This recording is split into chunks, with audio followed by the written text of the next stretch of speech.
Bonjour à ceux qui nous rejoignent. Et on démarre une deuxième demi-journée avec une plénière dont je vais vous parler à l'instant. Rapidement, ce qui nous attend cet après-midi, 14 heures, donc un premier échange autour de la question de la rémunération. Ensuite, à 15 heures, une nouvelle séquence d'ateliers. Bien entendu, vous avez le programme, mais on vous les rappellera tout à l'heure. 16h15, une nouvelle plénière ici avec deux séquences sur lesquelles je reviendrai. Et puis, on a prévu de terminer aux alentours de 17h30. Donc, un programme encore copieux. Voilà, ça m'a permis d'attirer un peu l'attention pour parler donc de cette question de la rémunération. Pour ceux qui nous rejoignent, on expliquait ce matin que le programme de ce forum RH, 5e édition, avait été constitué par une soixantaine de contributeurs au mois de juillet dernier, autour de Nathalie Parent et de François Badenès. Et ces 60 personnes, dont un grand nombre sont encore dans la salle cet après-midi, ont proposé une liste longue comme le bras de sujets qui leur semblaient être importants d'aborder quand on traitait de la question de l'engagement. La liste de ces sujets a constitué le programme de ce jour, a également permis l'élaboration d'un livre blanc de plusieurs dizaines de pages, et quelle n'a pas été ma surprise de constater que la rémunération n'apparaissait pas dans les sujets proposés par ces spécialistes. Et je me suis dit, là, il y a un loup. Peut-être que je suis d'une vieille école, mais je pensais qu'on travaillait pour gagner sa vie et que donc la politique salariale, c'était une question clé de la question de l'engagement. Et c'est de ça que je vous propose de parler aujourd'hui avec ces 4 personnes qui sont autour de moi, que je vais vous présenter. Sébastien Boll, que beaucoup connaissent déjà, qui est donc syndicaliste, CFE-CGC. Il est aussi salarié, il travaille chez Proservia. Mais il est là avec sa casquette de CFE-CGC, puis aussi d'ambassadeur RSE de la plateforme RSE de Nantes. Frédéric Pau, qui est le CIO de Lucas, dont je vais parler à l'instant, puisque je commencerai par lui. Valentine Urvois, qui est DRH d'IMA Technologies. Et Frédéric Robier, qui est président de Mitis, une société d'ingénierie.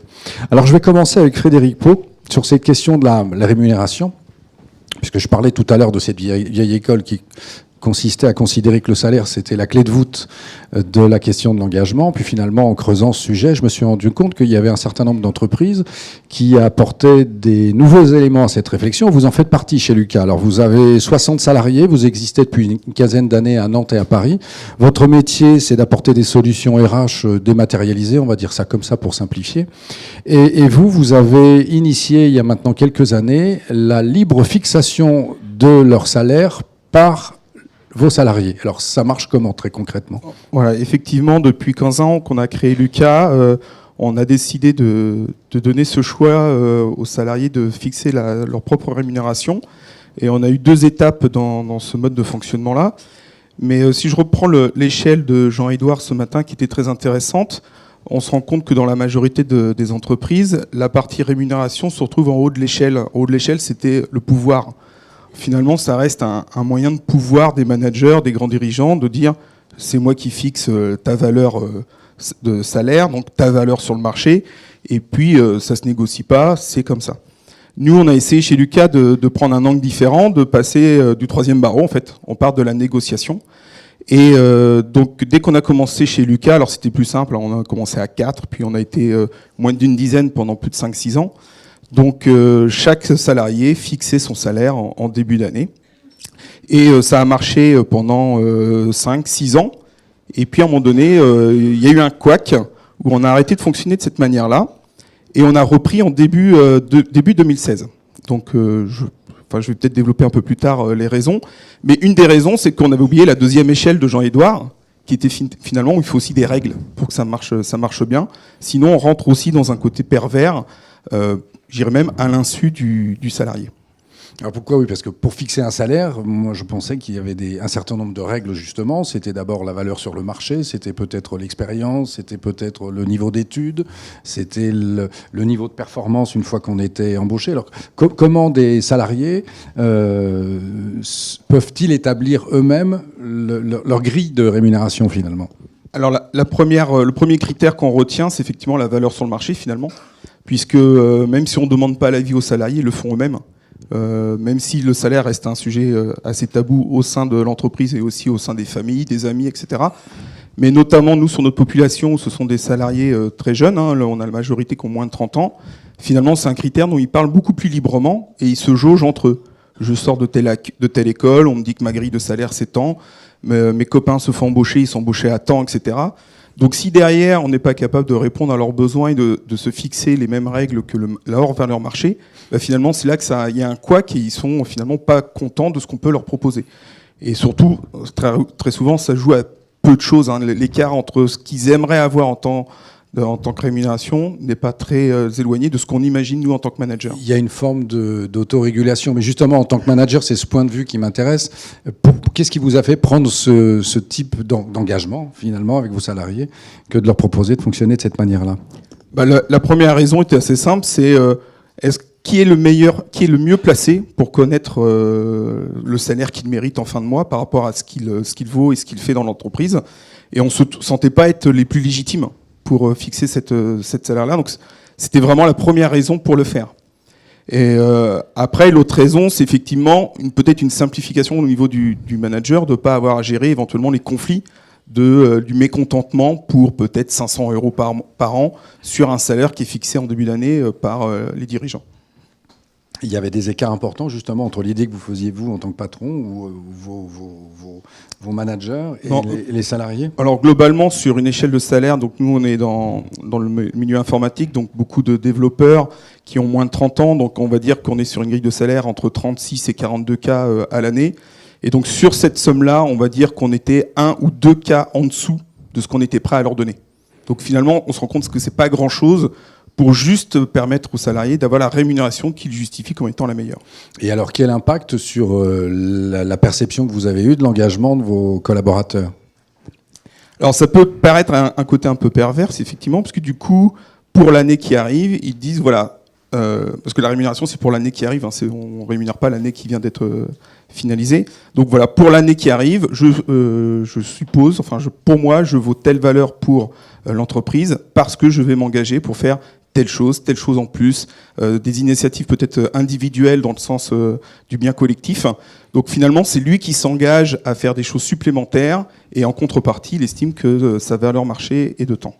Alors finalement, vous êtes en train de nous décrire un système qui est plutôt vertueux, qui a l'air d'avoir fonctionné, et pour autant, vous l'avez évoqué, cette démarche-là, vous l'avez interrompue, en tout cas pendant un temps.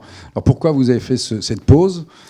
Alors on a fait cette pause parce qu'à un moment donné, on était un peu embêtés sur certaines fixations de salaire, notamment sur des profils qui sortaient à peu près de la même école, qui faisaient à peu près la même chose dans la boîte, et qui finalement négociaient entre eux avant de venir à cette fameuse table ronde.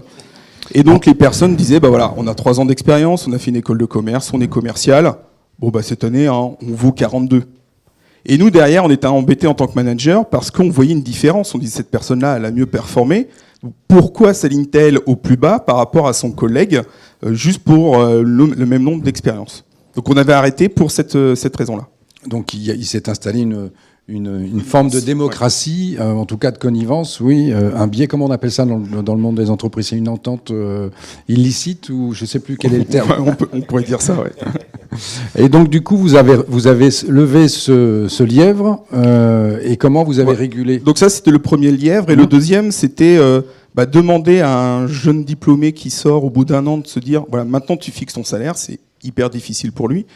Et donc, c'était la deuxième raison, c'est qu'on embauchait de plus en plus de personnes, et ces personnes avaient du mal à rentrer dans le jeu. C'est hyper impressionnant d'arriver, on était 10 ou 15 autour de la table début janvier, on me prévenait une semaine avant, attention, ça va être la fixation des salaires, préparez-vous, et c'était hyper angoissant pour eux. Donc on a décidé de redémarrer en début d'année. Ça m'intéresse, ça. C'est-à-dire qu'il y a une espèce d'audience avec une quinzaine de juges, on peut l'appeler comme ça. On était, et une personne en face Ou c'est tout à fait collectif? Non, on était les 15 autour de la table, donc il y avait les dirigeants, le CODIR et les salariés, et on était tous ensemble. À l'époque, on était 15 ou 20 maximum. Donc tout le monde était là. C'était la totalité de l'entreprise, voilà, c'est ça que j'avais pas compris. Ok. Oui, donc je vous ai interrompu dans votre démonstration. Vous avez arrêté. On en comprend les raisons. Et comment vous avez justifié cet arrêt et qu'est-ce que vous avez fait pour corriger ces biais que vous avez identifiés? Donc on a arrêté pour les raisons que j'ai évoquées et finalement ça génère une grosse frustration, notamment pour les jeunes qui étaient embauchés depuis peu, qui étaient peut-être une des valeurs qu'on défendait chez Lucas ou qu'on mettait en avant au moment du recrutement, en disant voilà, au bout d'un an, vous allez pouvoir fixer votre salaire, etc. Et donc les personnes étaient rentrées, et puis du jour au lendemain, elles ont dit bah, c'est fini. La règle du jeu est finie. Je pense qu'on ne l'a pas très bien expliqué pour que ce soit bien compris. En tout cas, ça a généré une grosse frustration au sein des salariés. Et donc on l'a remis en place cette année en mettant cette fois-ci des règles. Concrètement? Donc des règles de 2 niveaux. Ce ne sont plus tous les salariés qui peuvent fixer leur salaire. Il faut justifier 3 ans d'expérience dans l'entreprise. Donc globalement, quand un ingénieur sort de l'école ou un commercial, on va dire que les 3 premières années, de toute façon, il y a une régularisation qui se fait automatiquement, une valorisation automatique. Et au bout de 3 ans, c'est là qu'on a vraiment une expertise, des compétences particulières à défendre et à vendre à son employeur. Et donc ça nous paraissait normal d'avoir ces 3 ans d'expérience. Et à côté de ça, on a mis en place du coup un vrai cursus ou de cycle d'évaluation. Parce que c'est aussi l'autre problème de la rémunération en début d'année, c'est qu'on fait l'évaluation en fin d'année. Et puis la dernière qu'on avait fait, c'était 12 mois avant. Donc on se souvient au mieux des 4 dernières semaines. Et tout se joue sur ces 4 semaines-là. Donc c'est assez frustrant pour les salariés. Et donc on a mis en place en même temps, cette année, des cycles d'évaluation par équipe et individuelle toutes les 3 mois. Et avec des salariés qui participent à ces cycles d'évaluation ou ce sont les managers uniquement? Non, ce sont des cycles en équipe où on définit des objectifs collectifs, où l'équipe s'engage, et ensuite on les décline en objectifs individuels et on fait un point chaque trimestre sur ce qui a été fait en équipe et en one-to-one avec le manager. Donc retour d'expérience à l'usage, quelle vertu vous trouvez à votre système et quels conseils vous pourriez donner à ceux qui souhaiteraient s'engager dans une démarche analogue? Alors le dernier conseil que je donnerais, c'est tout se joue à condition qu'on mette de la transparence dans l'entreprise. Et nous, c'était un point important, c'est que tout était transparent, même les salaires. Donc non seulement les gens se fixent le salaire, mais le salaire de tout le monde est connu dans l'entreprise, ce qui permet finalement à chaque salarié, à chaque collaborateur, de comprendre le fonctionnement de l'entreprise, le fonctionnement d'un budget, les charges qui en découlent derrière, et de pouvoir mieux comprendre les choix qu'on peut faire au niveau stratégique dans l'entreprise. Alors cette question de la transparence, elle est intéressante, je la mets de côté, mais j'en reparlerai tout à l'heure parce que c'est forcément inhabituel, en particulier peut-être dans nos cultures françaises, d'avoir cette transparence sur le niveau de rémunération de chacun dans l'entreprise. Valentine Urvois, vous êtes DRH d'un grand groupe. Alors, IMA Technologies, c'est 400 salariés, mais ça fait partie d'un groupe mutualiste qui en compte, je crois, 3600. Donc, ce type de pratique, est-ce que c'est envisageable dans un groupe comme le vôtre, même si IMA Technologies est une entreprise libérée? Est-ce qu'on peut aller aussi loin? Alors, IMA Technologies, en effet, s'est engagé dans ce qu'on a appelé, nous, le chemin de la confiance, un chemin dit d'entreprise libérée, en 2012. Donc, on est allé très loin dans tout ce qui est transparence, travail collaboratif, etc. Mais les salaires, on n'avait pas passé ce dernier bastion qui était la transparence des salaires. Il y avait beaucoup de débats. Moi, j'avoue qu'en tant que DRH, ce truc-là, je me disais, ouh, si on commence à être totalement transparent sur les salaires, j'ai un peu peur qu'on crée des tensions qui n'existeraient pas. Donc, j'étais pas plutôt sponsor, en tout cas, moi, à titre personnel. Mais il y a des gens qui ont eu envie de tester, parce que nous, on travaille beaucoup comme ça dans notre entreprise. On teste, on voit si ça marche, et puis si ça marche, on élargit. Et donc, il y a eu des tests de ce qu'on appelle chez nous les comités de rémunération. Donc, ce ne sont pas tous les salaires qui sont affichés partout pour tout le monde. Parce que moi, je trouve que si on n'a pas les informations justement relatives au marché, si on n'a pas l'historique de la personne dans l'entreprise, si on n'a pas éventuellement... on a des gens, par exemple, qui peuvent être reclassés, qui ont un salaire supérieur. Si tout ça n'est pas expliqué, on fait juste un affichage des salaires pour tout le monde. Ça me paraît, en tout cas à titre personnel, un peu compliqué. Nous, on est 400. Si tout le monde commence à comparer tout sans avoir aucune information sur ce qui s'est passé, ça me paraît un peu compliqué. Donc les comités de rémunération, en effet, je vous rejoins totalement. C'est-à-dire que ça marche bien s'il y a des règles de fonctionnement, si on définit les modalités. Nous, on le fait avec les collaborateurs. Hein. Donc un comité de rémunération, souvent, ce sont des collaborateurs qui sont cooptés par leurs pairs. Donc, quelque part, dans le groupe, les salariés vont coopter souvent la personne en qui ils ont le plus confiance, qu'ils estiment la plus neutre et objective. Voilà. Donc, quelques collaborateurs sont cooptés et souvent travaillent, jusqu'à présent en tout cas, avec les managers, parce que c'est quand même eux qui ont un petit peu le fil rouge. À partir du budget qu'on a négocié en négociation annuelle sur les salaires, pour déterminer, voilà, on a un budget cette année de, je dis n'importe quoi, 1,5% à distribuer dans l'équipe. Quels sont les choix qu'on fait, quels sont les arbitrages et comment on distribue. Et donc, on a fait ça la première année sur 2 de nos activités, le helpdesk informatique et l'activité automobile.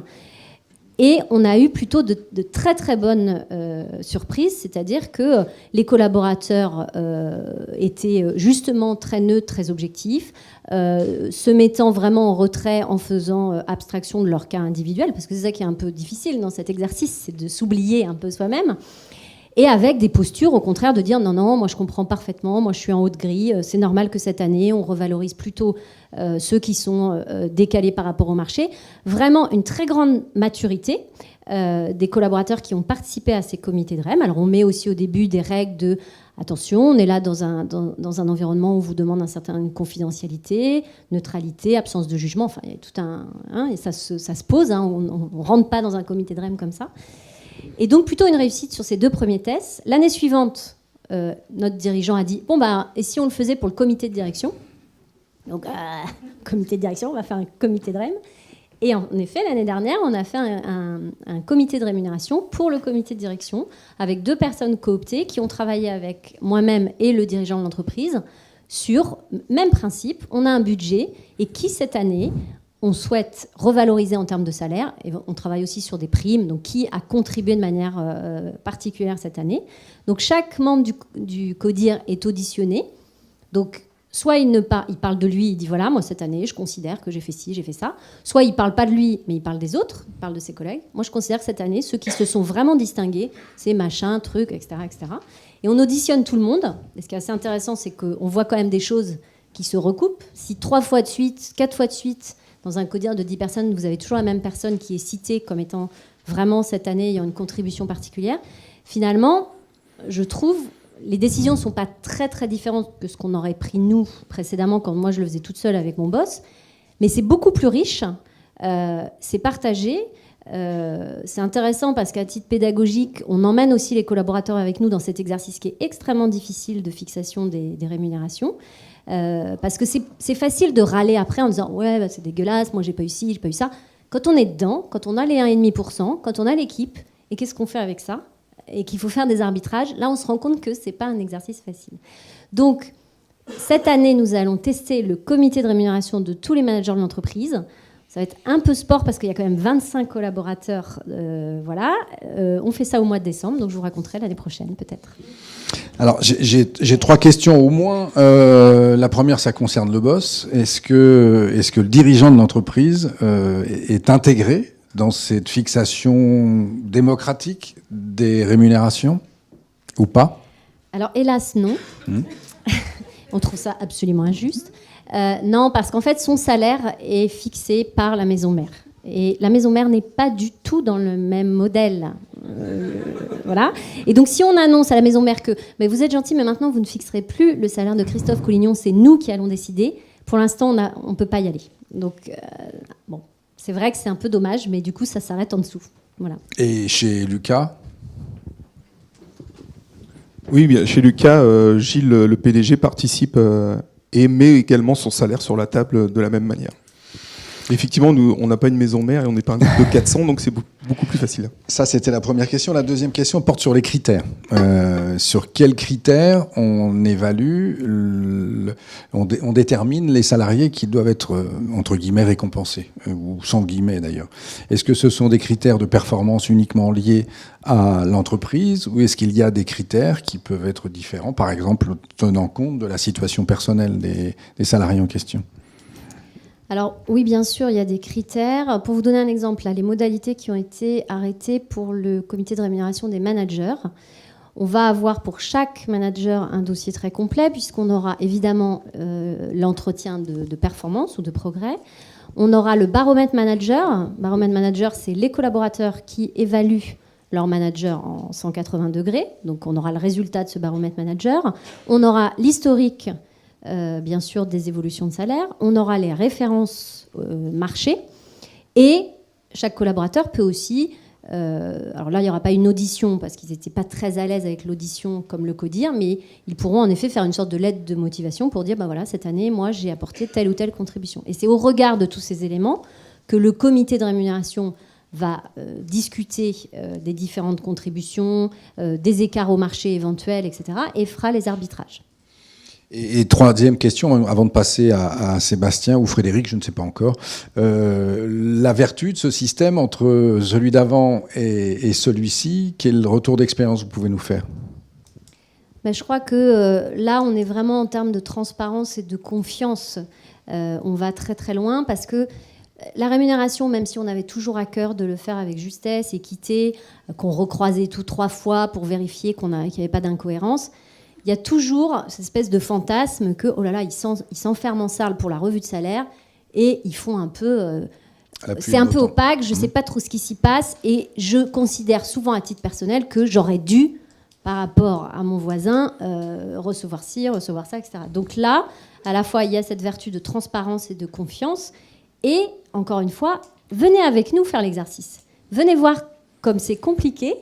Et du coup, après, on a beaucoup moins de revendications derrière, à mon sens, parce que les gens se disent « Ah oui, ok, on se rend compte de l'objectivité, de comment ça a été joué, de tous les critères qui sont pris en compte, etc. etc. » Donc c'est une vertu pédagogique. Pédagogique et puis de transparence et d'objectivité. Les collaborateurs se disent toujours « Mais sur quels critères ils ont fait ça ? C'est pas normal. » Là, tout est sur la table. Donc voilà. Alors, attention, à nous, c'est les tout débuts. Donc, j'espère qu'on va pouvoir multiplier ces comités de rémunération et que ce sera un succès pour toute l'entreprise. Ce qu'on ne sait pas encore, c'est que les premières années, les comités de REM ont tendance à dire on consacre le budget à ceux qui sont en écart au marché. Parce que déjà, pour recaler... une fois que tout le monde va être au marché et qu'on sera juste sur les contributions individuelles, c'est vrai que c'est un exercice qui n'est pas facile de mesurer ce que vous disiez très justement, entre un informaticien A et B, quel est celui qui a été le plus contributif cette année. Donc, la suite au prochain numéro, mais ça part plutôt bien. Alors là, on aborde 2 cas de figure finalement assez proches, d'approches différentes avec la question du salaire, mais on n'a pas encore traité de la question de savoir si le salaire continuait d'être la clé de voûte de l'engagement au travail. On en reparlera tout à l'heure, mais je vais poser cette question à Frédéric Rodier. Rodier. En plus, c'est écrit Rodier, mais j'ai pas mes lunettes par coquetterie. Ça va pas durer, cette histoire-là. Non, mais c'est pas grave, moi et donc, je passais devant, on m'a demandé, vous voulez venir parler de politique de rémunération ? Je sais pas ce que je vais pouvoir dire après toutes ces expériences, mais bon. La vôtre, puisque vous êtes président d'une entreprise industrielle qui s'appelle Mitis, c'est une société d'ingénierie, de produits et de services, vous travaillez avec des salariés. On est dans le secteur de la mécanique, alors vous savez, c'est un vieux secteur, on n'est pas forcément...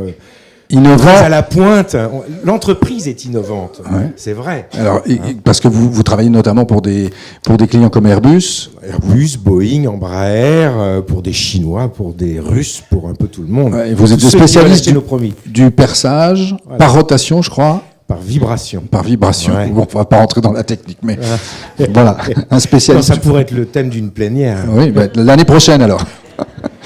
Et donc, vous considérez que la rémunération, c'est la clé de voûte de votre politique managériale, enfin en tout cas de la rétribution de l'engagement d'un collaborateur. Et vous avez là-dessus une approche un peu originale, contrairement à ce que vous dites, c'est que vous anticipez la demande de vos salariés. Alors, racontez-nous un peu ce que vous faites. Oui, c'est peut-être lié à mes frustrations anciennes de salarié. Pour ce qui me concerne, effectivement, alors d'abord, philosophiquement, je considère que oui, la rémunération, c'est la clé de voûte de l'engagement. Le reste, je ne vais pas dire que ça ne sert à rien, mais je pense que parfois on se fait plaisir avec de belles choses philosophiques. Quand même, à la fin, les gens ils sont assez attentifs à ce qu'ils ont dans leur poche.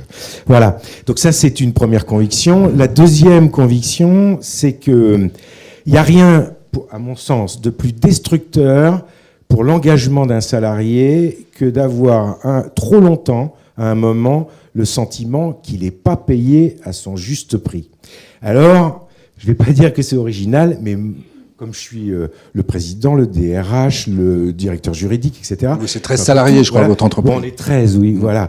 Bon, mon obsession personnelle, c'est de toujours prévenir une revendication salariale, c'est-à-dire d'abord d'avoir un œil sur le marché pour voir quels sont les niveaux de rémunération qui sont pratiqués, hein, de manière à... Bon, alors, il faut préciser aussi, l'entreprise est profitable, ça aide à avoir une politique salariale qui est peut-être un peu... Enfin, peut-être généreuse. Et puis, c'est une population de docteurs, d'ingénieurs, enfin, voilà... Il faut les fidéliser et autres. Mais en tout cas, si je reviens à mon propos, pour pas me noyer, et vous non plus, l'idée vraiment, c'est à un moment, alors il y a des critères, effectivement, le marché et autres, des critères qui sont liés à l'engagement propre du salarié, mais c'est vraiment... en fait, il n'y a pas de débat sur le salaire. Moi, j'anticipe, il y a une évolution qui est naturelle.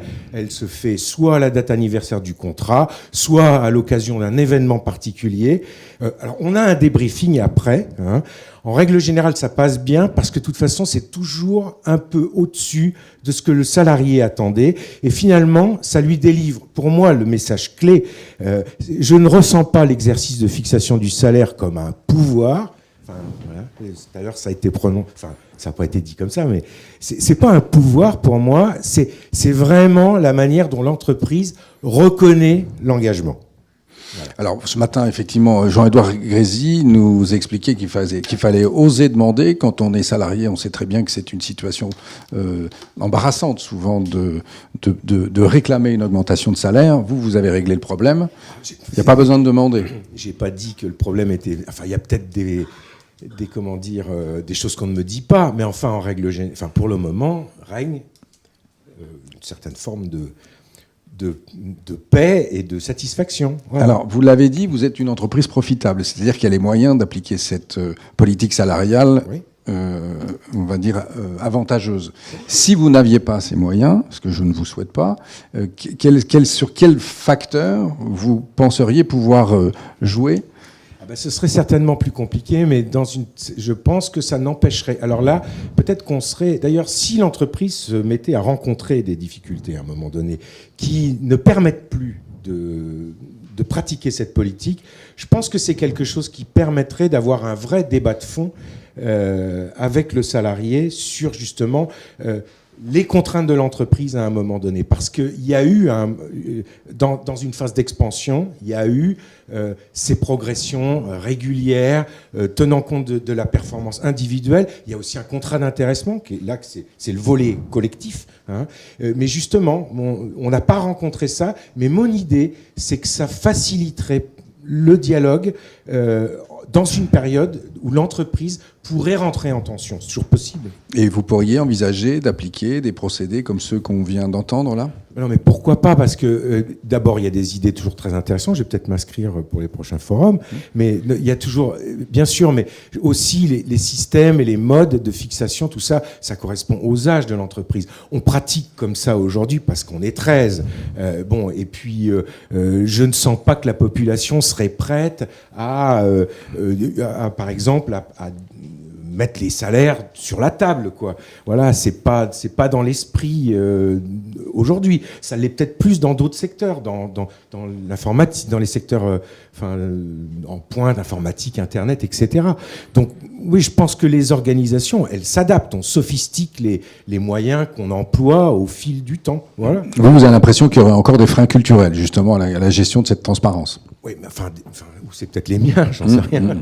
Mais je sais pas. Non, mais en tout cas, il y a une certaine pudeur. Par exemple, je sais que les gens ne parlent pas entre eux de leur salaire. Je le sais, ça. Voilà. Mais ça pourrait venir, et pourquoi pas. Sébastien Boll, vous représentez un syndicat. Qu'est-ce que peut-être en tant que salarié d'abord, et puis en tant que syndicaliste, vous inspire les questions qu'on vient de traiter là?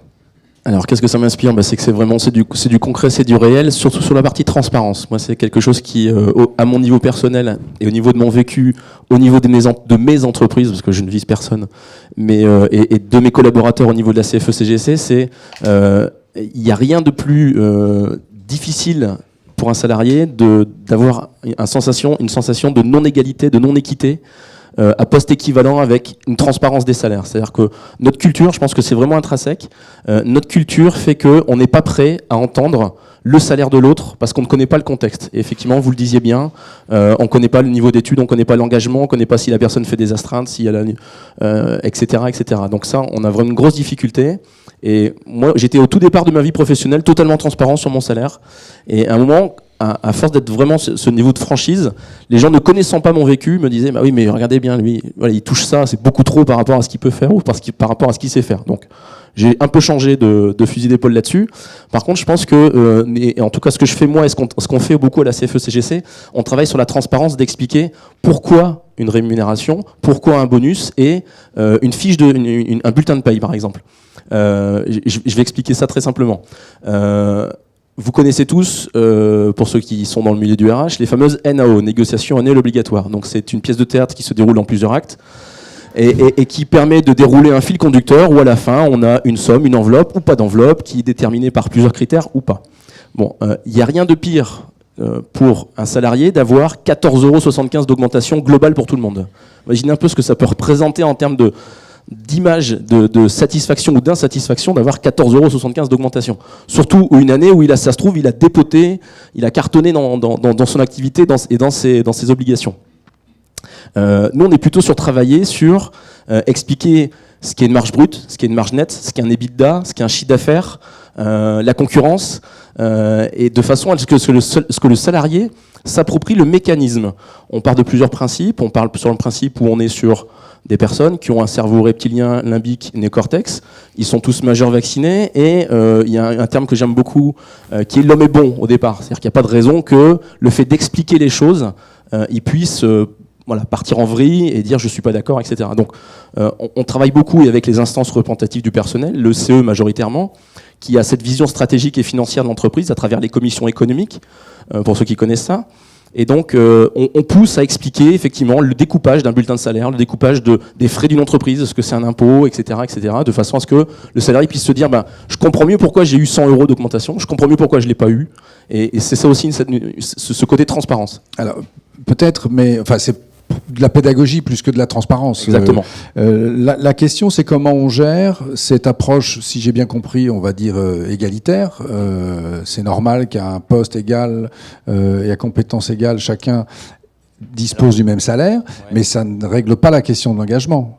Comment on règle cette schizophrénie entre tout le monde doit avoir le même salaire à compétence égale, et puis tout le monde doit avoir un salaire en fonction de ses mérites et peut-être en fonction de son engagement. Ouais, voilà. Alors là, on est dans du relationnel. On est vraiment dans le dialogue. Et ça, c'est un mot qui est important aussi. Alors, si j'avais un message à passer au monde des RH, c'est n'ayez pas peur de dialoguer, n'ayez pas peur de lâcher un peu prise en termes de transparence. Ça ne peut être que positif. Et là, c'est vraiment un vécu et c'est un retour d'expérience puisque on peut très facilement expliquer pourquoi, en termes de salaire brut, le collègue, il a 200 € de plus ou 50 € de plus. Il suffit d'expliquer le contexte. Ça se trouve, c'est, comme je vous disais, ça peut être une voiture de société, ça peut être un avantage n'importe quel autre. Mais encore une fois, il n'y a pas que la partie revenu. Et ça peut rejoindre aussi, est-ce que c'est la clé de voûte de l'engagement ? On voit bien de plus en plus que non, et surtout avec l'arrivée de la génération Y, mais autre aussi, c'est que quand on voit bien les critères de motivation des salariés en 2015-2016, le salaire, il doit arriver 6e, je crois, sur 10. Les premiers, c'est l'engagement, donner du sens, avoir une qualité de vie, des relations avec les collaborateurs de grande qualité. Donc on voit bien que le coup de la carotte et du bâton, et moi j'avais beaucoup travaillé sur Desi et Ryan, mais ce matin quelqu'un a fait mon travail à ma place, et c'est merveilleux parce qu'il fait beaucoup mieux que moi. Il y a un vrai travail là-dessus, et souvent on se rapproche un peu des scopes, c'est-à-dire que dans les scopes, effectivement, le salarié est co-acteur de son entreprise, et il comprend le mécanisme fiscal, il comprend le mécanisme voilà, d'un résultat, d'un excédent brut d'exploitation, et c'est vraiment un plus pour tout le monde, je pense. Alors à propos de scope, bon, je le déplore, mais on n'a pas trouvé, peut-être qu'on a mal cherché, mais je pense qu'il manque autour de la table quelqu'un qui pourrait présenter le service public avec un système de rémunération, on va dire pour le coup automatique. Alors à l'inverse de ce que vous dites là, est-ce que ce type de système est complètement, à votre avis, contre-productif par rapport à la question de l'engagement ? Non, je pense pas. Donc ça m'intéresse de comprendre pourquoi. Non, mais encore une fois, c'est l'implication du salarié au cœur de son activité, de sa mission, et il passe un stade supplémentaire. On l'a vu ce matin aussi sur l'explication d'Airbus. Quand ils ont libéré la partie Airbus A380, alors ils ont responsabilisé la partie A380, on n'utilise pas le mot libéré chez Airbus, ils ont expliqué justement toutes les strates au-dessus, qui n'étaient pas aussi claires que ça au départ, voire pas claires du tout, puisque c'était le rôle des DRH, des responsables qualité, etc., etc. Et ils ont ouvert la grille en disant « voilà ce qui se passe au-dessus ». On retrouve ça quand même assez dans les scopes. Maintenant, est-ce que les scopes ont un retour dans le temps ou un retour en termes d'analyse poussée ? Là, il faudrait avoir un docteur qui vient de terminer sa thèse dans ce sujet-là. Je ne peux pas vous répondre plus que ça. Alors, une réflexion que m'inspire ce que j'entends là, au débeauté, c'est finalement, est-ce que c'est pas une forme d'hypocrisie ou de démagogie que de refiler la patate chaude avec des systèmes qui peuvent être de nature différente aux salariés, en leur disant, en gros, démerdez-vous. Alors, à propos de patate chaude, qui veut répondre ? Moi, finalement, je trouvais que c'était plus simple quand je le faisais toute seule. Donc c'est pas vraiment filer la patate chaude parce que c'est beaucoup plus de temps. Les comités de REM, c'est justement, il faut beaucoup d'explications. Je pense que là, le comité de rémunération des managers, on en a pour minimum une journée à présenter, à expliquer, à mettre tout le monde à niveau, etc. Donc on est dans du dialogue social. Donc le dialogue social, ça prend du temps, mais c'est pas refiler quelque chose qui était pesant. Moi, ça va être plus de boulot, mais j'espère quelque chose de plus riche. Donc, mais c'était fastoche avant, finalement. Mais c'est plus simple de le déterminer soi-même de façon, on va dire, mécanique, voire autocratique. Ok, c'est ce que j'entends. Et au bout du compte, pour essayer de répondre à cette question initiale, est-ce que pour vous, la rémunération, ça reste un facteur déterminant de l'engagement ? Alors Sébastien a commencé à y répondre. Mais... Alors c'est un facteur, mais ce n'est pas le seul facteur. Je partage ton avis. Alors là, c'est pareil, hein, c'est sur mon retour d'expérience de chez Lucas, avec peut-être des profils particuliers, des personnes qui ont fait des bacs plus 5 et beaucoup en informatique. Mais globalement, quand on discute avec la personne qu'on va recruter, déjà on le met bien à l'aise lors d'un entretien. Quand on est dans l'équipe, on lui dit que les salaires sont transparents et que devant tout le monde, il va dire combien il veut te payer si on le recrute chez Lucas. Comme ça le met dans le bain tout de suite. Mais on se rend compte que les personnes qui viennent chez nous, c'est pas qu'une histoire de salaire. Et c'est pas que l'histoire de salaire, ça va être tout ce qu'on va pouvoir leur proposer autour et le sens de l'entreprise, mais aussi le sens de leur travail au quotidien. Et sur les derniers recrutements qu'on a fait, notamment sur Nantes en informatique, beaucoup d'ingénieurs qui avaient entre 7 et 10 ans d'expérience chez des éditeurs sur Nantes ou des CS2I ou des ESN maintenant, finalement, sont venus pour retrouver ce qu'ils recherchaient chez leur employeur actuellement. Donc, ils étaient prêts à s'engager pour du travail bien fait, de la qualité, donner le temps de faire les choses correctement.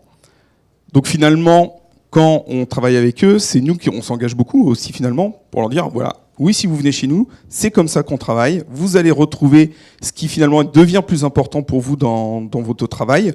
Et la question du salaire, c'est finalement pas le sujet principal pour eux. Moi, je considère que ce n'est pas un facteur d'engagement, c'est un démotivateur. C'est-à-dire que, en effet, si on est complètement en distorsion par rapport au ratio rétribution-contribution, alors là, on peut dégringoler en termes de motivation. Mais par contre, ça n'est pas ça qui va créer l'engagement. Moi, je travaille avec plein de grands groupes mutualistes, bancaires, etc., avec des niveaux de rémunération très, très, très, très au-dessus de chez nous, et avec beaucoup de gens très, très, très, très malheureux, avec des risques psychosociaux à l'appel, etc., parce que, je vous en passe, on met les gens dans les placards, on a voilà, et ils sont très, très bien payés. Donc, c'est pas ça qui fait l'engagement au travail, à mon avis. En revanche, si on travaille pas là-dessus, en effet, ça peut être un très fort démotivateur. Nous, on est dans une entreprise où on est plutôt pas très haut en termes de rémunération. On est au marché, mais fourchette basse. Et on a, en tout cas sur nos enquêtes baromètres sociaux, d'excellents résultats en termes d'attachement à l'entreprise. Voilà. Et les gens viennent pas pour la rémunération. Ils viennent pour ce qu'est l'entreprise, pour son ADN, pour sa culture, pour l'ambiance qu'il y a, pour les locaux, pour le fun, pour une entreprise qui n'est pas conventionnelle, pour 10 000 choses. Mais je ne pense pas, vraiment pas, qu'ils viennent pour la rémunération. Frédéric, vous vouliez intervenir. Non, j'ai peut-être pas donné une image suffisamment fidèle. Le dialogue social, enfin moi, la philosophie pratiquée, c'est que la rémunération, pour moi, c'est totalement à part de l'expression sur le contenu du travail, les objectifs, etc. On mène dans les entretiens qu'on fait régulièrement, qui sont même sur-objectifs de plus en plus, parce que ça devient à la mode, et je trouve que c'est mieux presque que l'entretien annuel, parce qu'on débriefe presque tout de suite après l'action, mais on parle jamais de fric. Voilà. Là, pour moi, le truc important, c'est vraiment, c'est pas autocratique, c'est que enfin, je l'ai pris pour moi, mais pas vraiment. Non, mais c'est pas. Je pense que c'est vraiment l'entreprise qui doit, elle doit reconnaître l'engagement du salarié par ce biais-là. Et lui, bien sûr, il y a plein d'autres critères. Et aujourd'hui, les gens, ils ont des tas de demandes. Effectivement, on a une salle de sieste, on a une salle de détente, voilà, parce qu'il y a des demandes. On a beau être 13, il y en a quelques-uns qui veulent faire dodo. Moi aussi. Voilà, normalement, c'est l'heure. Et c'est passé. Pardon de changer vos habitudes. Oui. C'est pour ça, c'est très dur. Je peux vous passer mon bureau. Mais voilà, enfin, moi, je déconnecte pour le moment la question de la rémunération de tout ce qui est expression sur le travail et ses objectifs. Et bon, je trouve que... alors, il y a un truc aussi que je veux ajouter, enfin, deux choses. La première, c'est que, là, vous verrez, c'est peut-être un peu original. La seule personne dont on connaît la rémunération dans l'entreprise, c'est moi. Les gens savent combien je gagne. Voilà. Ça leur donne une échelle. Ça leur montre où ils se situent par rapport à moi. Voilà. Donc c'est peut-être un peu particulier par rapport aux pudeurs qu'il y a sur la rémunération du dirigeant. Et le deuxième truc aussi, c'est qu'en ayant une politique salariale généreuse, il y a quand même une idée aussi derrière la tête, qui n'est pas cynique, mais quand même. C'est que vous avez des gens qui sont heureux aussi de travailler parce qu'ils savent qu'ils sont bien rémunérés. C'est une fierté aussi pour eux à l'extérieur quand ils se comparent à des gens qui ont fait les mêmes études qu'eux, etc. Et je dirais que globalement, l'entreprise, elle s'y retrouve, à mon avis, très très bien par rapport à une entreprise qui aurait une politique salariale avec des élastiques dans la poche, où on attend le moment où on a emmené le pauvre gars jusqu'à ce qu'il n'en puisse plus et qu'il explose, voilà, pour lui donner quelques euros, quoi. Voilà. Quelques miettes. Je ne sais pas s'il y a des questions dans la salle, mais on a un peu de temps si vous le souhaitez. On avait ce matin annoncé une édition participative. C'est le moment si vous souhaitez. Alors, on va vous passer le micro peut-être, si ça t'embête pas, Arnaud. J'avais une question pour vous, madame. Je ne me souviens plus de votre nom, excusez-moi. Vous disiez que vous étiez une filiale d'un bien proche du menton. Vous disiez que vous étiez une filiale d'un grand groupe et que votre groupe ne faisait pas cet exercice. Comment ça s'est passé? Vous avez demandé l'autorisation, ils vous ont suivi. Ça m'intéresse de savoir comment vous avez créé cette particularité au sein d'un groupe. Ce n'est pas un très grand groupe, Intermutuelle Assistance, 3500 personnes. On n'a surtout pas demandé l'autorisation. En fait, nous, voyez Astérix, le village gaulois, c'est nous, ça. Non, je pense qu'on a un dirigeant qui est un peu troublion et qui fait fi un peu de la culture dominante de notre maison mère, qui est assez traditionnelle, qui n'a rien de voilà, et qui, lui... Alors, ils nous fichent la paix, hein, c'est-à-dire qu'ils ne sont pas derrière notre dos à tout contrôler, etc. Et ce qui fait qu'on a pris très clairement des libertés. Comme on gagne de l'argent, que ça marche, pour l'instant, ça marche. On vous fout la paix. Voilà. Une autre question? Oui, je vous en prie, essayez de parler fort du coup, parce qu'on aura... Une question commune à tous, quel est le niveau de turnover dans vos entreprises? Nous, le taux de turnover, il doit être à moins de 3%. Et généralement, les personnes qui sont parties avaient entre 3 et 4 ans d'expérience. Et souvent, plutôt des profils juniors, dont c'était la première expérience au sein de Lucas, qui au bout de 3-4 ans décident d'aller voir autre chose. Et on a des particularités, c'est qu'on a eu quelques salariés, à peu près 3 ou 4, qui sont partis et qui finalement, au bout d'une mauvaise expérience juste après, se sont mis en freelance et travaillent pour Lucas, mais en freelance, pour refaire pas exactement la même chose qu'avant, mais travailler toujours dans le même domaine avec nous. Bon, pour le moment, nous, on n'a eu que des arrivants. Voilà. Maintenant, après, votre question, elle est à double. Enfin, il y a un autre aspect, c'est qu'il y a une partie de la population, elle est jeune, et à un moment donné, je pense que malheureusement, même s'ils peuvent être très attachés à l'entreprise, on parle aussi de ça. Ils peuvent être conscients de l'écart par rapport au marché. Peut-être qu'il faudra que pour le développement de leur carrière professionnelle, ils aillent voir ailleurs. Malheureusement, mais ça, pour le moment, on n'est pas là-dedans, mais ça viendra. Alors nous, notre taux de turnover, qui est très variable d'une activité à l'autre, mais il est de l'ordre de 10%. Ancienneté moyenne 5 ans. Et en revanche, ce qu'on regarde beaucoup, c'est le turnover à moins d'1 an. Parce que celui-là, il coûte très cher à l'entreprise. Donc là, on est à 3%. Il faut savoir qu'on est sur des métiers de centre de contact. On recrute énormément de jeunes. Moyenne d'âge de l'entreprise, 32 ans. On recrute les jeunes, ils sortent de la fac ou de leurs études. Et heureusement, ils bougent, et même on les engage à bouger, on favorise la mobilité externe, on favorise le détachement dans d'autres boîtes qui évidemment souvent amènent à des départs. Donc on est dans une politique un petit peu particulière de ce point de vue-là. Je ne pense pas que pour notre entreprise, c'est souhaitable que les collaborateurs, hélas, ils restent souvent pour l'entreprise. Ils ont envie de bouger parce qu'ils ont envie d'évoluer, on n'a pas forcément la capacité de les faire évoluer, et ils restent parce qu'ils aiment bien la boîte, quoi. Pour la CFE-CGC, on est une association, donc je ne vais pas spécialement vous donner le niveau de turnover. Dans le monde des ESN, dans le monde du numérique, on est à peu près à 18% de turnover. Voilà, si ça peut vous aider. Y a-t-il une autre question ? La perception, la perception, parce que vous avez eu à passer ce changement de choix de rémunération devant les instances représentatives du personnel et la réaction éventuelle, si c'était le cas des élus. Tout le monde a entendu ? Non. Alors c'est la réaction des syndicats à la mise en place de ce type de dispositif. Je l'espère très bonne. Alors, je n'ai qu'un syndicat dans l'entreprise, la CFDT, population très peu syndicalisée, et pour autant, des partenaires sociaux très actifs. En plus, moi, j'ai 150 juristes dans mon entreprise. Donc, vous imaginez bien que dans mes partenaires sociaux, ils sont quand même très actifs. Non, les collaborateurs, nous, ils sont plutôt très favorables à la transparence. Et donc, la transparence, aller jusqu'à la transparence sur les salaires, était plutôt très bien perçu. Maintenant, ce qu'ils nous disaient récemment encore, on parlait des comités de rémunération avec mes délégués du personnel, je crois, ils disaient ce qui est important, c'est de ne pas aller trop vite.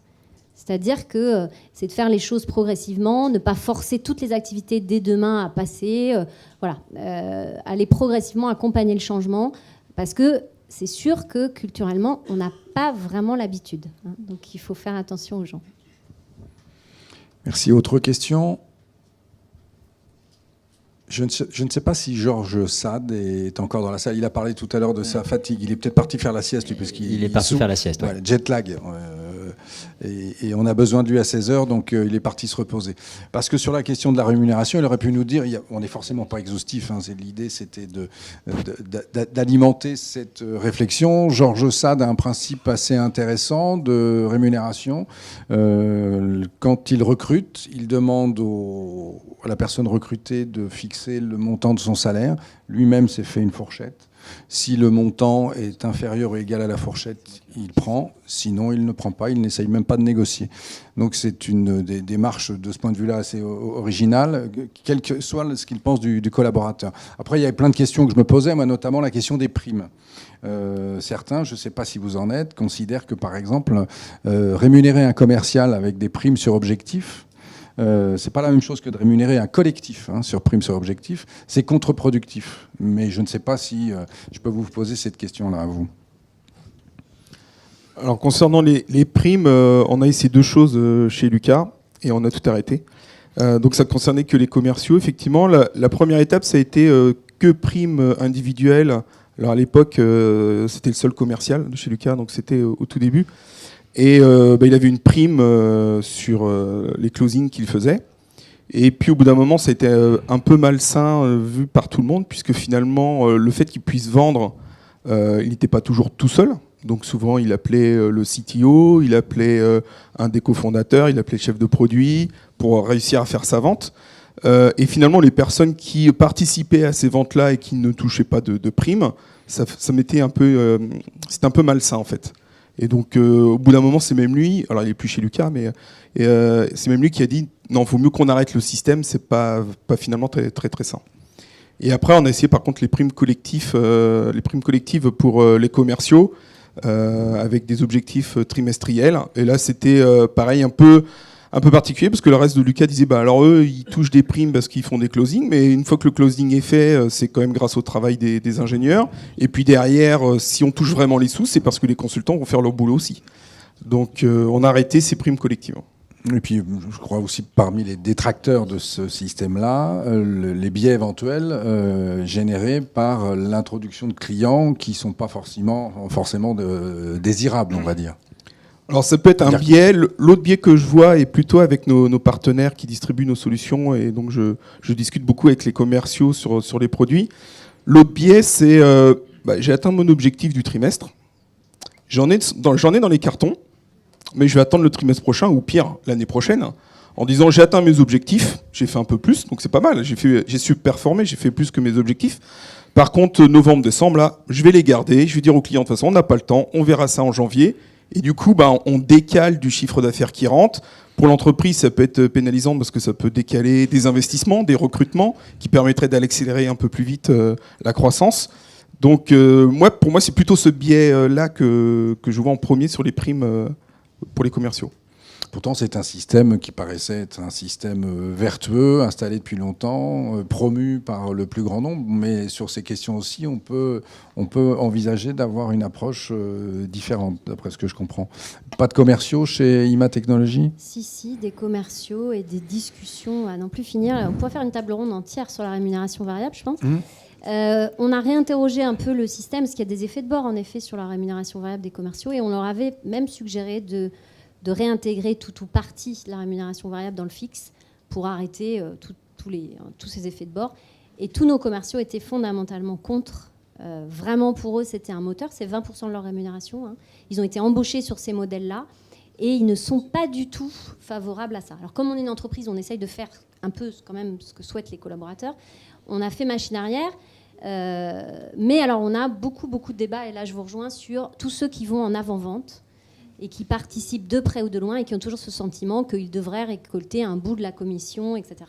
Donc toute la difficulté est de savoir qu'est-ce que c'est une vraie contribution. Si c'est je suis expert, moi je suis DRH, j'accompagne un commercial pour faire une soutenance et je viens une fois m'asseoir à côté de lui, je ne considère pas que j'ai une contribution importante dans le closing de la vente. Si en revanche j'accompagne le commercial sur toute la vente et toutes les réunions de négo, etc. Et c'est toute cette difficulté, c'est d'arriver à jauger ça. Alors nous, on a dit, c'est les commerciaux qui partagent leurs primes s'ils considèrent qu'il y a quelqu'un qui les a aidés. Ce qui est un petit peu compliqué, parce qu'il y en a qui sont plus ou moins généreux et plus ou moins conscients. C'est étonnant. Voilà. Et puis c'est leur REM, mais ça fait partie de la structure de leur REM. Ils ont été embauchés avec ça dans leur contrat, donc passer un bout à l'autre, c'est un peu compliqué. Ça commence à venir doucement, mais ça reste un débat récurrent chez nous, la rémunération variable des commerciaux et des autres. Et plus globalement, on a aussi une rémunération variable sur nos plateaux. Et là aussi, on est en train de la réinterroger avec une grande enquête. Enfin, ça fait l'objet de beaucoup de débats. Alors effectivement, on ouvre une nouvelle porte et on n'a pas le temps de traiter cette question-là, mais c'est une bonne manière de conclure et qui montre aussi la complexité de ce sujet de la rémunération comme facteur de l'engagement, puisqu'on voit bien que les salariés eux-mêmes peuvent être résistants à l'introduction de nouveautés. Et quand on parle des commerciaux, si vous dites que la rémunération, c'est pour eux un moteur un peu intouchable, ça démontre bien qu'il y a encore pas mal de débats qu'on peut avoir sur ce sujet-là.